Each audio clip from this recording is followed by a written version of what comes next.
Hey guys, I'm Charles Neal. You know, the dovetail joint is probably one of the, if not the strongest joint in woodworking. And it's been around since before recorded time. It's just probably the best joint. One of the tricks is that I like to tape off any relevant surfaces for glue squeeze out. I like to do is to make gluing calls. Let me explain.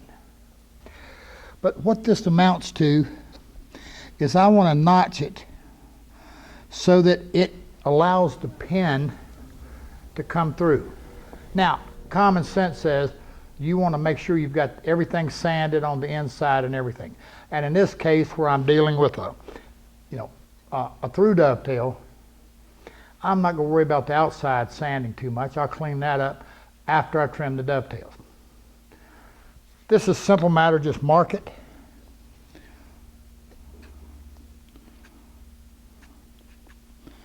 Notch it out. What we're after is having our pressure exert only here and here. That's what's going to pull this joint tight together. Now, I'm going to tell you something from years of experience. If you go out here and you cut your dovetails to where they're perfectly flush when you put them together, and then you put a clamp across it, that's okay. But the problem, or a lot of guys will put a caul or something back here. When you do that, just the pressure exerted right here, particularly on a big drawer, you can cause that front to bow. And when it dries, well, you got a bowed front. What we want to do is we want to keep our pressure when we're gluing it up straight in directly on the grain, or with the grain, right on the end grain, rather. So what I'm going to do is I'm going to cut out some cauls and we'll come back and glue it. Okay, obviously, make sure it's fitting and that it's allowing the pins to come through without being obstructed. I want to mention something here. If you're doing a big, tall blanket chest or case or anything like that, the caul, it does a lot of things, but it helps to distribute the pressure evenly and whatever. But if you've got a tall case, trying to keep this up there, it could be a little bit difficult. A little piece of double-faced tape on one end of this, just something to help hold it in place to get the clamp. Now this is one of those steps you don't have to do, but I highly suggest it. Tape the front of these. You can, man, I'm gonna tell you what, you get a little bit of glue squeezing through there, and getting these things off can be not easy. So tape your cauls. Now here's one last trick on the caul. You notice here I can just stand this one. If you've got it set up to where it stands pretty good and it fits flush to the bottom so that if you've got it on a bench or something, it's much easier to work with, okay? Okay, I guess it's time to glue this. Now, fair warning. I'm not known for being real polite when it comes to gluing, especially dovetails. In this case, I'm using Titebond 3, and well, it sets pretty fast, and particularly if you're doing a big case. Actually, if I'm doing a big case or something like that, I tend to go to the brown bottle high glue. It's slower setting, and if I get in trouble, I can warm it and get it loose. But the other side to it is, if I'm doing a big chest, I have a tendency to glue one side and bend the other. Again, I'm not polite, so I give you fair warning.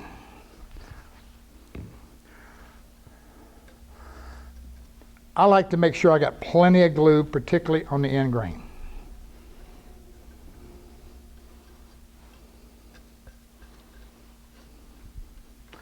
And there again, that's where the tape comes in. It keeps me from making a mess. But not to worry. I'll make a mess no matter what.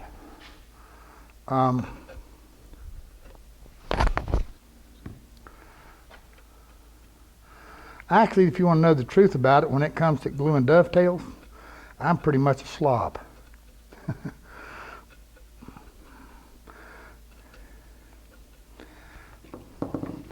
Now, yeah, here's one of my little tricks. And the reason, again, I got to move. This ain't going to hurt my floor. I put a fair amount of glue. I can get in here pretty good. But by coming across it like that, I create where it's running down in this pin. As it goes down, it's going to put glue on. I might have a little too much there, but it'll be okay.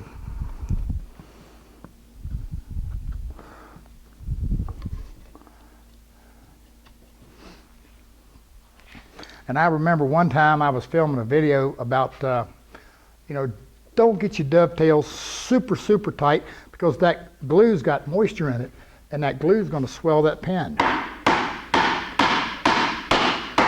And I was explaining, if you do that, then that thing swells up, well then it's tough to get together. And sure enough, I keep talking like I'm doing right now, and I'm on the camera just, yeah, don't do that.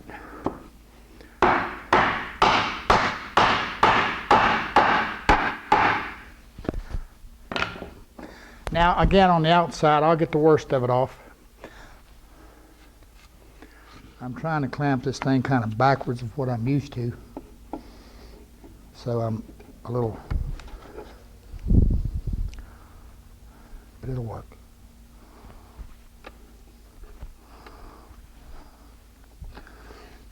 And I hope you can see. Anyway, let me get this other one glued up real quick, and then we'll look at cleaning it up. Bingo. Now, I'm going to tell you something else too. If they're tight and you got to pull pretty good, once a good fitting dovetail, what's going to happen is that it's going to,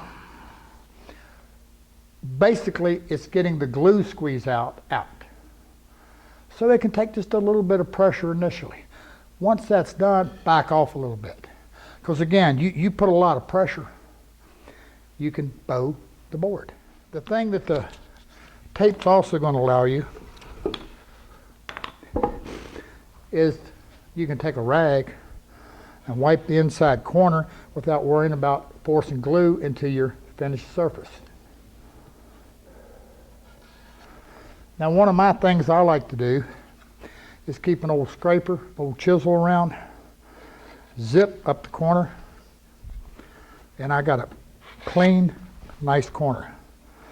Now, just in case I didn't mention it, make sure when you're taping it, you don't get over your, into your, where it's going to get fitted into your joint. A friend of mine showed me this trick. Takes a soda straw, and creases one edge of it, glue gone. Now, I like to get my tape off pretty quick, just in case a little bit of glue gets around underneath somewhere. I don't want to have to chisel or have to deal with it. But I'll tell you, if that happens, take a hairdryer or a heat gun and warm it, tape will come right off. Helps immensely.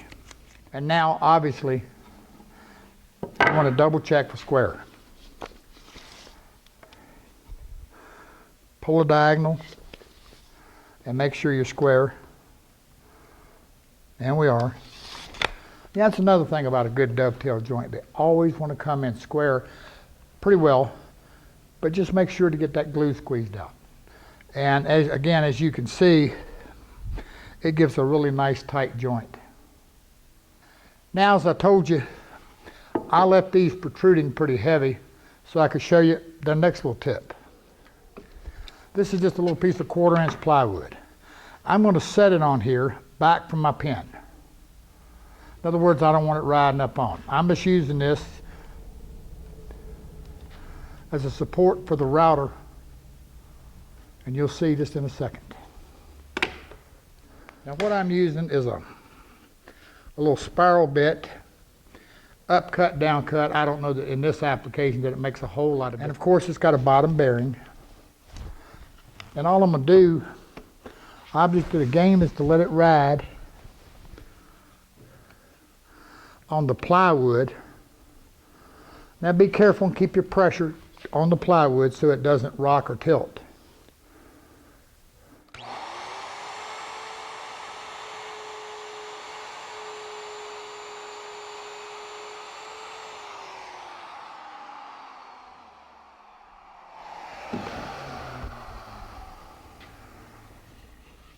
And a quick hit with your random orbit, and it's clean. Now obviously now you don't need the plywood on the other side to clean up the pin.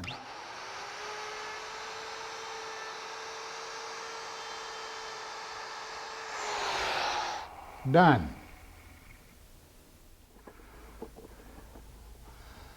Now particularly if I'm doing a big drawer or anything like that, chest again, I'm going to put some kind of squaring caul in it just while the glue does the final set.